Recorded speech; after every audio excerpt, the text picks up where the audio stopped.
Positive People baru-baru ini heboh banget kan ya soal kenaikan UKT alias uang tunggal, uang kuliah tunggal yang naik ugal-ugalan di salah satu kampus di kampus negeri di Jawa Tengah. Ada yang naiknya dari 9 juta menjadi 52 juta di salah satu jurusan. Wow, gimana nggak mencekik banget ya tuh. Akhirnya mahasiswa dari kampus tersebut ini melakukan aksi unjuk rasa habis-habisan karena pastinya ini nggak adil banget dan nggak masuk akal naiknya bisa setinggi itu berkali-kali lipat. Karena didesak berbagai pihak, melansir dari Tempo, Rektor Universitas Jenderal Sudirman atau UNSUD Ahmad Sodik mengatakan akan mencabut aturan terkait besaran uang kuliah tunggal atau UKT UNSUD 2024. Sebelumnya UNSUD ini menerbitkan peraturan rektor nomor 6 tahun 2024 pada 4 April 2024 yang isinya berisi kenaikan UKT. Keputusan ini diambil setelah rapat dengan pimpinan Fakultas Unsud, ketua lembaga, dan unit-unit terkait pada Sabtu 27 April 2024. Setelah aturan itu dicabut, rektor akan menerbitkan aturan baru terkait UKT. Wah, kalau dilihat sih emang kayaknya biaya kuliah itu emang mahal banget ya. Ini aja dari subsidi pemerintah ya. Nah, sebelumnya kenaikan UKT ini heboh. Ternyata soal biaya UKT ini sudah dipikirkan banget loh sama salah satu kandidat Capres 2024 kemarin adalah Anies Baswedan. Bagaimana petikan wawancaranya terkait pendidikan oleh Anies Baswedan, berikut video wawancaranya yang kami unggah ulang dari kanal YouTube Najwa Shihab. Konkretnya kalau perguruan tinggi bagaimana Mas? Karena biaya kuliah makin mahal, tabungan orang tua selama 18 tahun sejak anaknya lahir dan lulus SMA itu tidak cukup untuk membiayai UKT yang semakin tinggi Mas Anies. Konkretnya apa peran negara di sini? Jadi begini, saya beri contoh. Biaya untuk mengelola perguruan tinggi itu besar. Tidak kecil, ini Bu Rektor tahu persis, biayanya besar. Persoalannya mau dibebankan kepada siapa beban ini. Menurut saya negara harus memberikan lebih banyak dari yang sekarang diberikan. Lebih besar. Dan menurut saya mampu. Hanya soal kita mau mengerjakan apa tidak. Kami pekerjakan di Jakarta, Bu. Di Jakarta itu ini tidak masuk dalam janji. Waktu kampanye nggak ada janji ini.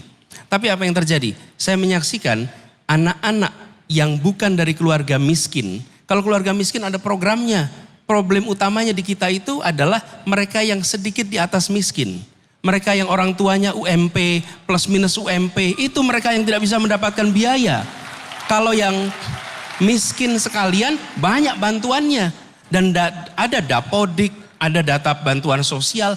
Mereka yang sangat miskin dan miskin dapat. Problem kita tuh apa? Memikirkan yang miskin saja, yang di tengah-tengah nggak ada yang ngebantuin. Dan yang di tengah-tengah inilah yang jadi masalah. Nah, saya beri contoh, Jakarta saja sebagai provinsi nih. Mereka yang statusnya orang tuanya UMP plus minus 10%. Jadi gaji UMP 10%, mereka itu mendapatkan bantuan beasiswa dari pemerintah DKI 9 juta rupiah per semester. Dan itu diberikan pada 14.000 mahasiswa dan kuliah di mana saja. Syaratnya apa? Diterima di perguruan tinggi negeri. Jadi kalau pemerintah kota saja itu bisa memberikan, saya yakin bila ada kemauan politik maka kita akan bisa berikan alokasi yang cukup. Sehingga kampus-kampus bisa menjadi rumah belajar bagi mereka yang berasal dari keluarga yang di tengah ini. Bukan hanya yang di bawah dan di atas. Baik, terima kasih Mas Anies. Wah, gimana nih Positive People? Tapi kalau kita mau flashback ke belakang, kejadian ini nggak cuma terjadi satu kali ya tentang kebenaran janji kampanye Anies. Anies ini pernah waktu itu bilang soal angin tak berKTP, terus ada terjadi angin puting beliung ya. Terus waktu itu Anies juga mau cuti ayah sampai 40 hari namun dihujat buzzer habis-habisan. Kejadian tuh bablasnya pesawat Batik Air karena kopilotnya butuh waktu istirahat karena istrinya baru aja melahirkan. Terus keluar deh peraturan cuti sampai 30 hari oleh Menteri Pan-RB, dan ini kembali lagi terjadi. Anies tawarkan biaya pendidikan murah dan berkualitas, dan kejadian deh UKT naik ugal-ugalan. Tapi sebenarnya akhirnya udah gak jadi naik ya. Namun sayangnya semua ini udah lewat ya. Semoga 2029 kita nggak akan salah pilih pemimpin lagi ya. Jangan tergoda bansos atau iming-iming money politik dan lain sebagainya yang sementara, padahal kebutuhan kita tuh masih 5 tahun lagi gitu. Jadi mudah-mudahan 2029 kita diberi pemimpin yang benar-benar memikirkan rakyatnya. Jangan lupa follow Aksa Nation, subscribe. Terima kasih. Wassalamualaikum.